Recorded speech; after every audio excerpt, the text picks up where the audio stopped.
Welcome everybody to the third edition of Capital and Craft.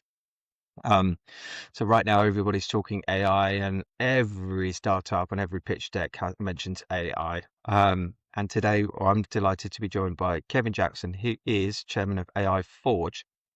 And AI Forge are an incubator who run 12-week cohorts, and they build AI based. Or I think you're gonna have to correct me here, Kevin. AI, what was the word that we just used?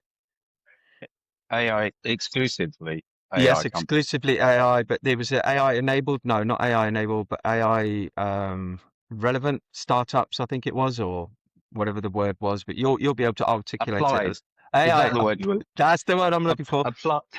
Applied AI in Applied. Yeah. all the startups that come through the cohort. So we're going to get onto that in a minute. But Kevin, thank you very much for joining us. Really appreciate you being here. Um, Pleasure, Jonathan. yeah, Thanks thanks for for inviting me. Yeah, great. It's always to catch up. I know we've caught up before and we've done a few of these things before, and it's always good value. So I'm excited to get stuck in. Before we do that, just a quick word on Tappable, who is the kind of the sponsors of this webinar. And Tappable are a software product studio.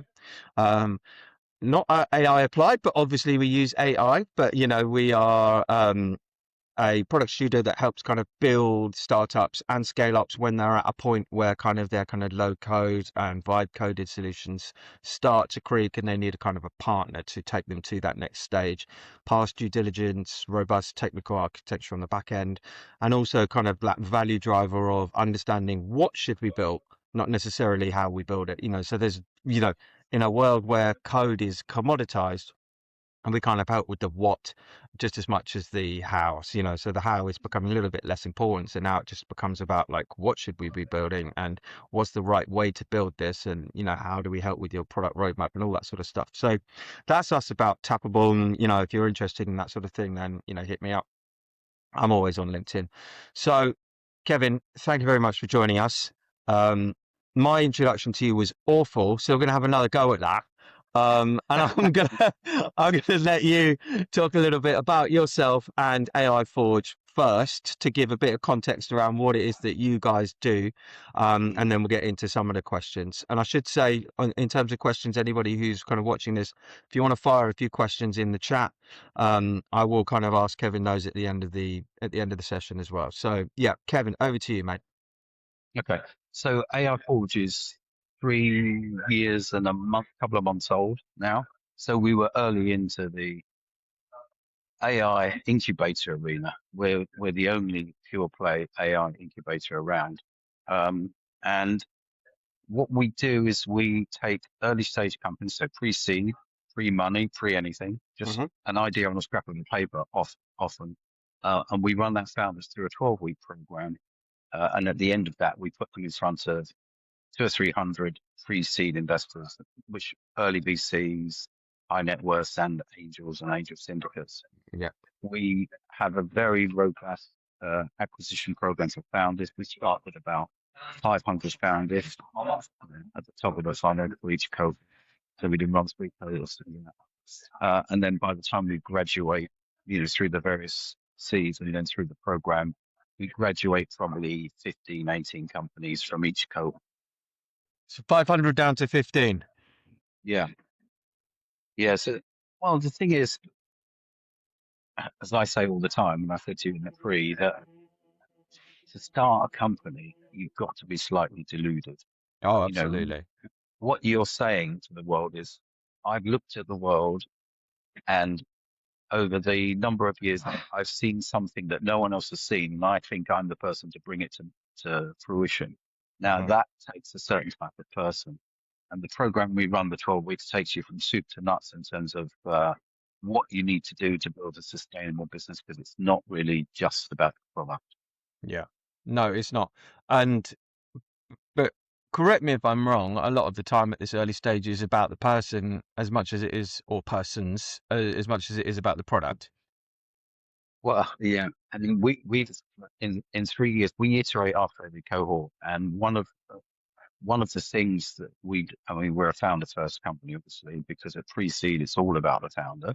Yeah. And what we're sorting for in the first maybe 6 weeks of the program is resilience and the ability to learn and the ability to take on criticism and comments through the life of your product, whatever that is. So do you think that's what separates a great founder from a good founder? Yeah, it's you know a great founder, a good founder, great founder can turn an okay product into a great company, but a Yeah. bad founder can't do anything. And it's really about your adaptability, your, as we say all the time, resilience, resilience, resilience. You're going to be hit as a founder with a tsunami of problems on a daily basis. I mean, we're 3 and a bit years old. We're still getting it. Hmm. And it's how you handle those problems, it's how you bounce back from those problems that decides whether you're good or bad. Give me an example of some of the typical problems that a founder would be hit by and how they would sort of overcome those. Well, there's as many problems as there are founders, so it's really difficult. But just running out of money, you know, Yeah. it it's going to happen to you, Hmm. whoever and whatever you are. In that journey, you're going to run out of cash, and it's what you do to ensure that you get to the next thing. It's about staff. It's about your co-founders. Co-founders argue all the time and split up. It's how you deal with that, how you sustain the company through that split. It's your dev team walking out on you before they've decided to deliver the product. When you've spent hours and hours and hours and hours briefing them, suddenly they're gone, and you've got no recourse to anything. It's about shareholder agreements. It's about managing your investors. It's about ensuring that you're carrying the flag for your company however you feel. You're very, as you said, John, you're very active on LinkedIn.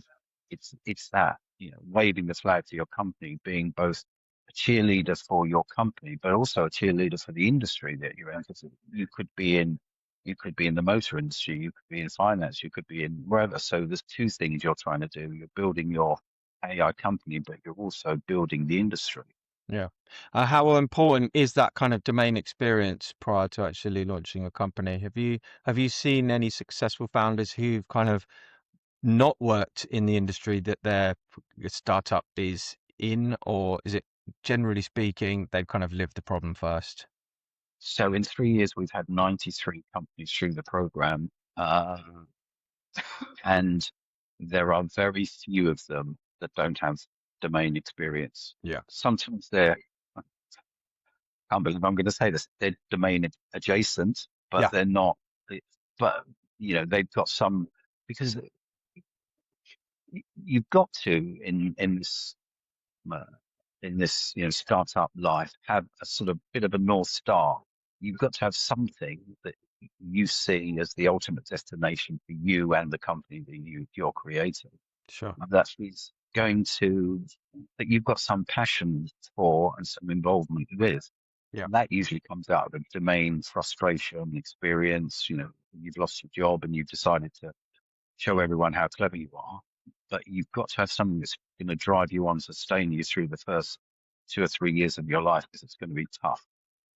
Yeah, and actually, so on that, the the startup phase, and we talked about this before we went live, is that kind of vibe coding thing. Let's talk about Yeah. that and how that has kind of changed your world and how that's changed the world for kind of founders. Has it made it better, worse? Has it just made like there's just more crap products that are solving problems that people don't need to be solved? Or, you know, expand a little bit on that and how that's kind of changed the way you work and the way people approach startups. Well, in the 3 years, it's changed dramatically. Mm, When we first started in cohort 1 and 2, we paid for dev teams wherever they were. So we had some dev teams working for us that would yeah, help build the POC for founders. sure. Now in cohort 7, which we finished a couple of months back, everyone was vibe coding. Yeah, Everyone vibe coded their POC, and as you've said, that gets you at a certain level. And then someone like Tappable has to come in and shore it up and make sure it's commercially viable, because big companies don't invest in vibe coded POCs. yeah, But it gets you to the stage where you can show an investor and you can show absolutely. potential customers that you've got a viable thing. Hmm. And if your domain experience is such that you're coming out the middle of where the problem exists, then you've got a winning formula. Yeah. And so do you think that's changing the landscape of how, like, the skills required to become a good founder? Because it used to be that, like, oh, you need to have like two founding members, one's a sales product person and then the other's like this CTO guy and, that techie people. Is it now, like, what are the main skill sets required now, do you think, to be a great founder, or is that just not changed? Well, no, I don't think that's changed fundamentally. I think Yeah. it's quick. What is AI doing?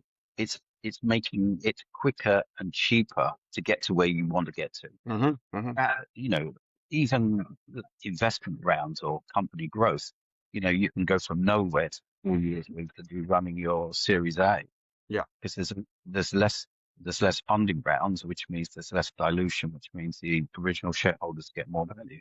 And in terms of the product, there's less rounds to get to where you get to, and everyone's involved. Whereas the dev team might go off into a darkened room and code until 5 o'clock in the morning, drinking Coca-Cola and eating pizza. That doesn't happen anymore No. because the CEO and the CTO and the CM, they're all involved in the business. So they understand more what's going on from the technology side. But Yeah. it's still the same steps to convince people to either buy or invest in you. Yeah. So it is really just that early phase that you're seeing that's just changing at the moment. Yeah, it's just speed to market. Yeah. You know, you can have something ready to go in days and not months. Yeah, and actually on that, like you mentioned, kind of resilience or learning, adaptability, all that kind of stuff, and this word pivot gets thrown around quite a lot. And I guess the vibe coding solutions allows you to sort of pivot a little bit cheaper and more and quicker and more effectively. Should you put it in front of people and you're kind of getting some feedback, you can action that feedback a lot more effectively in those early days, right? Yeah, I think, and what's happening is what people, all of us, investors, clients, colleagues, it doesn't matter who, we're very, it's very hard for us to visualize something that has no tangibility, that Sure. we can't touch, see, and get involved in.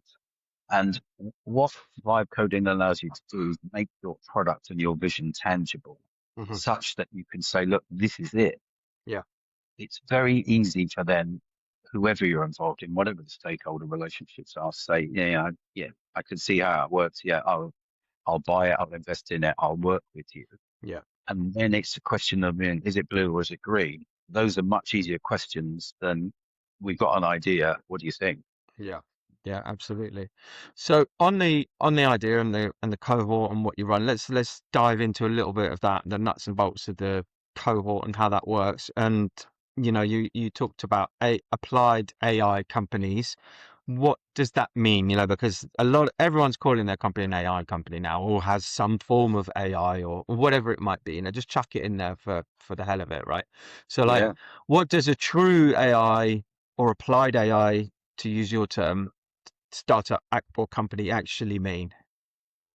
The thing is, so, I mean, people put AI in because 85% of all investments going to AI, something Hmm. with AI to Yeah. tackle. So skate where the puck is, or you skate where the puck is going to be. Hmm.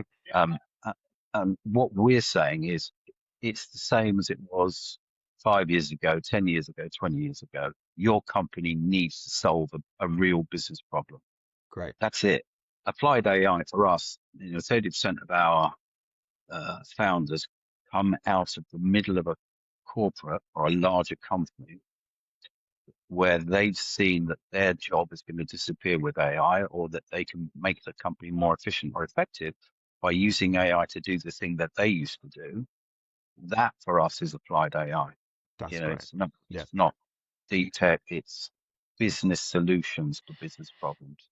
Yeah. And does it tend to be then sort of B2B SaaS type uh, companies that you work with and take through the cohort? Yeah, although SaaS is becoming a banned term at the moment, with that's going through a bit of a renaissance. Yeah. But it changes all the time. Yeah, no, but we have consumer facing uh, companies. But of course, in that scape where the puck's going to be, investors realise the massive cost in investing in companies that are consumer facing because it's just the cost of marketing. So Yeah. B2B tends to be 85, 90% of what we do. Yeah, cool. And so let's go through the cohort. It's a 12-week program. Yeah. What talk us through that kind of 12-week journey. Okay. So the first 3 weeks. So as I said, it's first 3 weeks are really almost a long interview. Through the interview process, our own AI agent, who's called Annalise. So we have 400, 500 applications per cohort. Annalise interviews everyone by phone. Mm-hmm. There's a telephone interview, and she's great. That I'm cuts sure it she down to is. about. She's Yeah, amazing. yeah. No, but the thing is, we tested side by side with our own personal interviews, and Mm-hmm. she was spot on. And over 3 years, obviously, we've iterated Yeah, Annalise. She interviews all 500. We get that down to about 170, 150. We then, the AI Force team, interview all of them, and we cut that down to 70. And then day one of week one, 70 people start the welcome day. cool. And then the first 3 weeks are almost like a long interview. So they're all long, apart from work day, which is in person. Then the next week is about, we set many tasks. Uh, and then in the end of week two, we put them in front of the furnace, which is the great and the good of AI and business. Everyone who's anyone is in our judging panel. The furnace is, 30 judges who they present to the panel, and we cut that 70 down to about 25, 30, depending on quality. They start the live program day one of week 4, and then we take them through everything in terms of product market fit, go to market, even CIS applications. We help build their pitch deck. We help redirect their product. We put them through a massive stress test, which is about understanding the levers of their business and why they think it can be successful, which is the fundamental part of the program. And then once the stress test is over, then they're off and running, building, creating. And because the end goal is to speak with investors in the room is such a big part, we have a speaker trainer come in and do 4 or 5 sessions with them to help make them understand their presentation style. And then, as I said, we help build their pitch deck and their investor deck. And then they're off and running into week 12, which is investor week, where they're presenting to various groups of investors. Cool. And what sort of success rate are you getting with the actual kind of people who go through the cohort and actually receive the money? I think we're 71.3% get the money they're looking for. That's pretty good.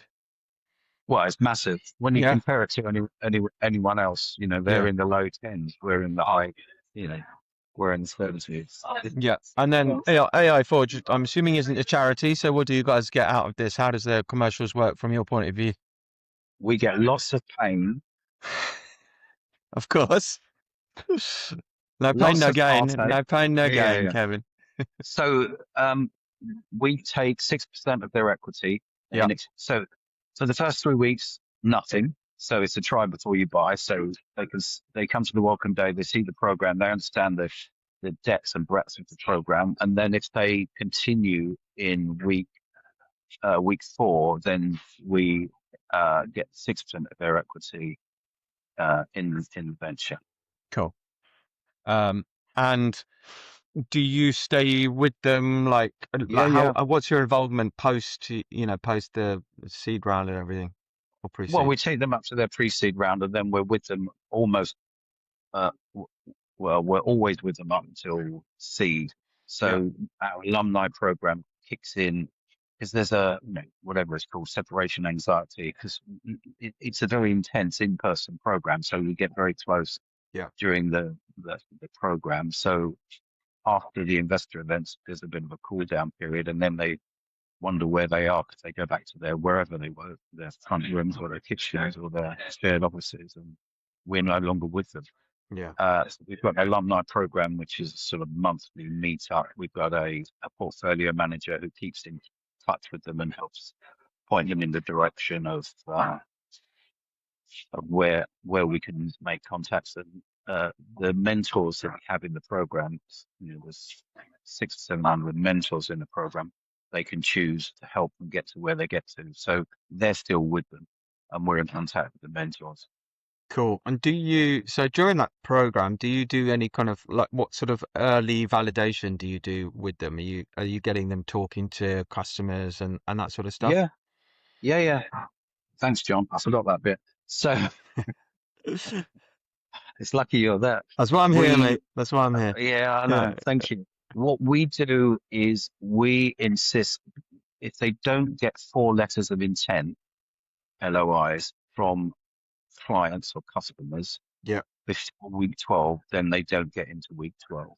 So Cool. we insist that they talk to customers and validate their ideas. So, I mean, they're very loose arrangements.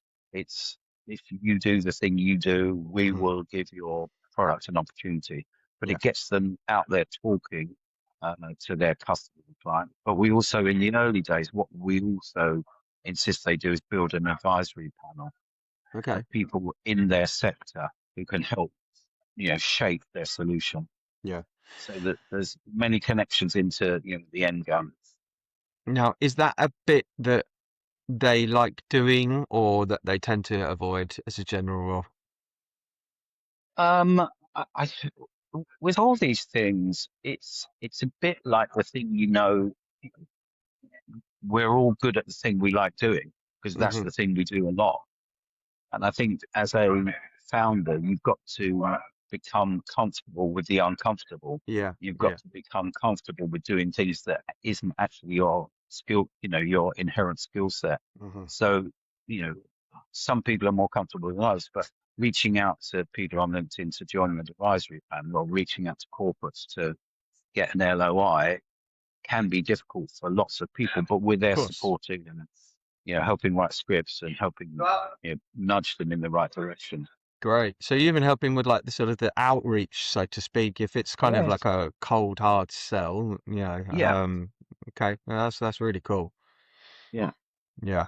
Because in my experience working with founders, they love getting head down, building product and all that sort of stuff, but when it comes to selling, a little bit more uncomfortable. So it's like, I'll just build a few more features and then I'll be ready to kind of sell it. And like, at what point are you ready to reach out to potential customers? How good does your product have to be, or is it just a Yeah. kernel of an idea? Or Well, I think there's two things I want to say there that, obviously, not obviously, I come from a sales and marketing background, and selling isn't as hard as everyone thinks it is.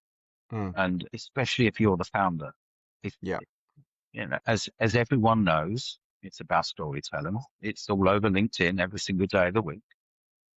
Tell your story authentically. So as the founder, as the inventor and creator, you are the best person to tell your story. yeah, So really, it's just about having the opportunity to tell your story to multiple people. And of course, you get better at telling that story the more you do it, which is hmm. one of the things we help with. So it's not that difficult. Just having you just got to picture it as having a chat with someone who wants the information. Yeah, And the way I always frame it, investors aren't investors until they invest. Marketers aren't marketers until they market. Salesmen aren't salesmen until they sell something. So what you're helping them do is, deliver against their mission. sure. You're giving them the information to make a decision. Of course, it might not always be in your favor, but they then have the information. Mm, And I think, the outreach, somehow we sort of catastrophize the other end of the phone or the other end of the email or the other end of the Zoom call to think that these people aren't human. But of hmm. course they are. They have breakfast, they go to lunch, they have mates, they go down the pub, all that, they have families, kids, whatever. So to think of them as anything other than the thing that you are is wrong. Of Yeah, course, you're not going to be their mate because this is a business relationship. But you are going to offer them an insight to something that they might not know about, especially around AI. Because as you know, is hundreds of companies, thousands of companies out there on the precipice of AI, not knowing which way to jump because they don't want to make a mistake. Well, Correct. you're helping give them information because Yeah. you've got deep understanding and knowledge of the thing you're talking about. It's valuable to them, even if they don't buy, invest, get involved in your company. It shows them something that they didn't know before, which is always valuable. Yeah, and so you help them articulate that message because in my experience, and you hit the nail on the head. It's very true. We work with kind of as well as startups. We do work with companies and like mid-market level companies whereby they're looking at kind of some sort of AI or digital transformation program, but it stalls and takes months because, like you say, they don't want to make a mistake, and then they're just like, do you know what? We're just going to park it for now because Yeah. we're just too scared of actually like disrupting the quid pro quo, so we're just going to leave it. And so do you help with that kind of messaging of like leave it or die, Yeah. or Well, no, especially because our founders know their subject. It's about convincing your client, customer, investor, stakeholder, whoever, that this is where the opportunity lies, and this is what the competition is doing, and this is where the market's moving to. Because you know they spent whatever a year, 2 years building this thing, thinking about this thing. So just passing on that information to someone, it's a valuable thing, and sure. might make them move. It might not make them move, but often it does. Yeah, cool. And so on the subject of sort of selling, so selling to investors, Yeah. and what's the typical kind of ticket size that these guys invest in? And if they don't invest, what's the reason why people wouldn't invest typically? Well, I think the thing is, because of SEIS, if you're an individual investor, the enterprise investment scheme is massive. Mm, You get 50% of your money back through tax. right. Um, and you get further 25 if the business If folds it and you don't fails, pay yeah. capital gains. So it's an absolute boom for our small investors. So that limit is 250, which is usually about what we try and pitch our founders at. Um, and the thing is, the the the reasons why are many and various, but usually it's a question of I am a salesman, so for me it's no is always not that, not it's not a no, it's a not now. So Yeah, it's about making sure I think it's really hard in a pitch situation, an investment meeting situation, to get everything you need to say in the first round. yeah, It's got to be multiple conversations because it's only once you unpack the whole thing that the person on the other side of the table is able to understand why you're doing the thing you do and then why the time is right now. And it's the reason we have a showcase at the end where we're talking to 300 is because that's the start of the conversation. And then during the program we often offer sneak peeks to VCs or to the larger investors, and then we have follow-ups later on in the after week 12. So it's two or three conversations. It just can't be one. It's yeah. impossible to No, no, get everything absolutely. you need to say out in one meeting. And so we talked about how the tech has changed. So these companies typically, as they're going through the cohort, will have a vibe coded solution if and Yeah, when they receive their funding. What typically is the use of funds that you're seeing for the company? Like, where is that money going? yeah. It goes to build the MVP. It goes to build a more robust solution. It goes to buy some staff. Yeah, Um, Usually yeah, because it's that sort of. Because the thing is with all of this stuff, it doesn't matter what you're doing. It's a rapid understanding growth, and then it's a plateau for delivery, and then it's more growth and more delivery, more growth and more delivery. So, what we're saying is 18 months to 2 years to get to your seed round, which is typically 2 or 3 million. hmm, So you've got 250,000 to get a year and a half, 2 years down the line, which is you've got to get some clients, you've yeah, got to build your solution more robustly, and you've got to make sure you've got some people with you who are going to follow your flag into battle. yeah.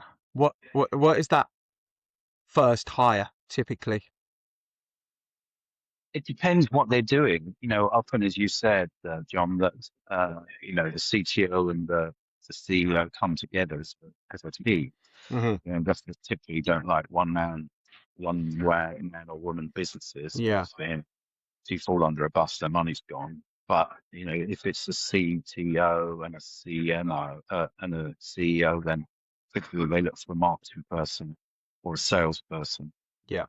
But we advise against salespeople until you've got further down the road because you're going to be the salespeople. Surely founders have to be, like you said, no one can sell it as well as a founder.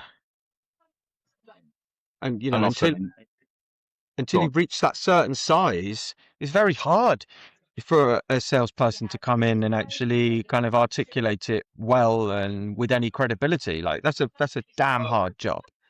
It's impossible. Yeah. But marketing has got to be done, and it doesn't matter whether it's internal, external, sort of into the industry or outside of the industry. There has to be some outreach. So, but also support. You've carried this weight as a founder for whatever, a year, 2 years. You just need some help. So you get to that level where you're just not performing at optimum because you're just doing it so often. You need to have something needs to help you. Yeah, absolutely. So I've got a question here. Do you have to get into week 12 to graduate for the 6% equity in demo to investors? Uh, so you have to get into week 12, and we take the 6% in week 4, but the investor thing is week 12. Yeah. So yes, essentially. Yes and yes. Yeah. And on the program, like, do people kind of drop out throughout it? They figure that it's not for them, and Yeah, yeah, yeah, I'm yeah, typically, what are the reasons for that? Just the harsh reality set in. yeah. Mm, It's all very well, and not all very well, but sometimes people are doing it in stealth where they're keeping their other job and they're trying to build this thing on the side, and it's just really hard to do that. And suddenly that reality hits them that they can't do this part time, and they can't dedicate husbands and wives and kids and can't really leave a job to go and follow your dream. And also, it's hard. yeah, We're not an easy program. yeah, We're very demanding. We're very hands-on. Everyone in the business is an expert founder. We push them hard, and if they can't get through it, they can't get through it. yeah. And people don't realize how hard it is to start their own company. Yeah, unless you've done it, you don't know. And actually, it's a really good point. I want to pick up on that, the bit about the side hustle thing, because the vibe coding solution has potentially made the side hustle more viable, but then has it? And I guess that's my question is, like, at what point do people have to go, right, I'm all in, I got a little bit saved up in the bank, or Yeah, and do I have to have that saved up in the bank, or can I just kind of like go for it and just I'm all in, or what? Do you think that to make a successful business, you do actually have to quit your job and you've got to run it like full time, because otherwise it's not going to yeah, fly? yeah. I mean, it's just about focus.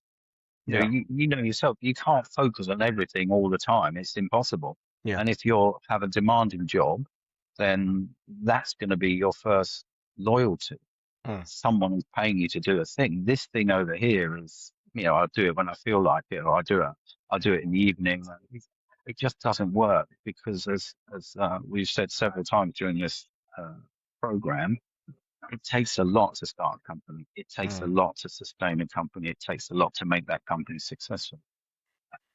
Yeah, that's it's a really good point. So let's talk about, as we sort of start to wrap up here, let's talk about the next cohort, when that starts, how people get involved, how do they Yep. maximize their chances of actually making it through the call with, I'm gonna forget her name now, but like, how are we Annalise, Annalise, Annalise, how are we getting past the gatekeepers, and actually, so when's the next cohort, and how are we making sure that we're actually the involved in next. that?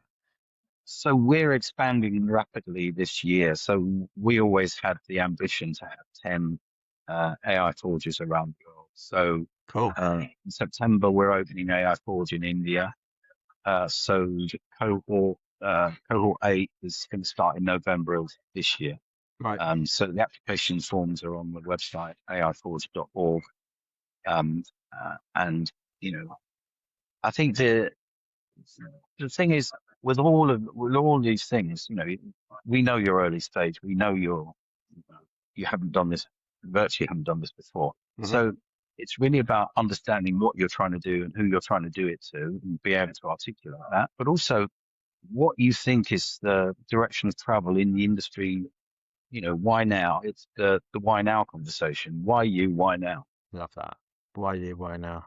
Yeah, that's brilliant. The funny thing is that because I do lots of these, and I know you do as well, and the same messages do kind of keep popping up, so like there must be something to them.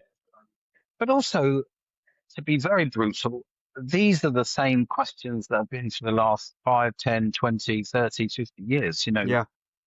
Why start a company? What are you trying to do? What problem are you solving? Mm. Who's going to be your audience? Who's going to be your first client? What relationship do you have with the industry you're in? All of those things have been around. I was in advertising, whatever, with Sarchin and Gray, whatever it is, 20 years ago. Mm. So it's the same solutions it's the same things we were asking our clients 20 years ago. It just hasn't changed. Of course, Yeah.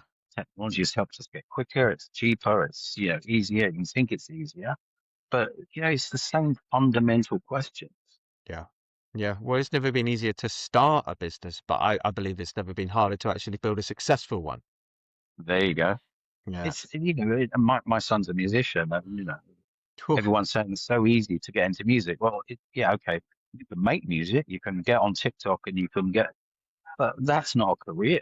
No. You've still got to do the gigs. You've still got to put in the work. You've still got to be turning up to the things. You've got to, be great at, playing, writing, performing. It's the same stuff. Of course, Yeah. it's easy to get into. It looks easy, but it's not. Actually, that's a good one. And I'm going to use your gig analogy. Networking events for early stage founders. Oh, I love the laugh. Come on, give me your thoughts. Yeah. Amazing, John, I Yeah. have to say. I think the thing is as well, it's uh, networking's been going on 1,000 years and everyone does it badly. They arrive on their own, they feel nervous, they grab a drink, they stand in the corner. It just doesn't work. One, you've got to go with someone. You've Yeah. got to have a wing person that you know and Hmm. like. You've got to go together and you've got to go with intent. Why are the people in the room? What are they looking for? Who are they? Mm. Why do you want to talk to them? What's your opening line? I always used to have um, you know, I would join every single conversation, just say, hello, I'm Kevin. Great suit, great hair, great glasses, great whatever. Just pay a compliment to the group somehow and just start the conversation. It's Mm. once you do that, it's really, really easy because the point is a bit of my thing on investors are only investors when they invest, marketers are only marketers. Networking, they're all going for a reason. They're Mm. not going not to meet people. And of Yeah. course, we're all nervous, we're all shy, we're all introverted, whatever your thing is, but they've gone there to meet someone. Yeah. So go and just let them meet you. Of course, just like every other thing, you can't date everyone in the room. They're not your people. You're Yeah. going to find 2 or 3 people that you get on with that you can continue a conversation with. So Yeah. you just got to be open to that. Yeah. Yeah. So you do think you think it's worthwhile as long as it's benefit, meaningful, but like because it feels like sometimes a lot of the founders will just go to events for events' sake, just to sort of be Yeah. seen to be doing stuff, but actually like what's the end game with this? And like, so I think you've got to be selective and like you say, proactive about it and actually have meaningful conversations. But you've got to go with a reason. Yeah. It's like, I want to find 3 people for my podcast, whatever. That's easy. You Mm. go with the intent of finding 3 people. You look at the guest list, talk to the organizer, and then you get pointed in the right direction. Yeah. With all of these things, I remember at school, what did they say? You you don't pass your exam in the room. You pass your exam by the work you do in the year that the exam's in, right? Right. So you Right. can't turn up thinking, "Oh my God, I'm going to know all the answers." You've Mm. got to do the work. I So tried that. It you've got didn't to work actually, ironically. I did because, well, I did have a very, very good memory. I could just remember everything. But I think you've got to go with some intent. Yeah, What am I trying to do? Who am I trying to meet? Why am I trying to meet anyone? If you're not, don't bother. yeah, Don't spend time with your family. But if yeah. you're going, go with some intent. Love that. Kevin, it's time to wrap up. I do really appreciate this. Can you leave us with a parting thought? Well, you can choose whatever it might be. It could be to do with the cohort, could be to do with building a company, a bit of advice for founders interested in getting involved. What you choose, mate. Just a parting comment. Well, I'm going to say the thing I'd say a lot, Yeah. and something may pop into my head as I'm speaking. So that's how my brain works. But the thing about being a founder, it's very, very difficult, and you've got to be slightly deluded. What you're saying is, I've looked at the world that everyone else is looking at on a daily basis, and because of my experience, understanding, and education, I see something different. Now, that difference is why you start a company. Now, the reason you see that is what you've got to articulate in your journey. That's it. It's very simple. Why are you seeing the world like this? And what is it you see that's going to be beneficial to everyone who's going to buy the thing? Once you understand that, the rest is easy. Brilliant. I love that. Kevin, thank you so much as always for joining. It's been like brilliant as it always is. Thanks My for your pleasure, time, mate. John. Yeah. All the best. See you soon. Cheers. Bye bye.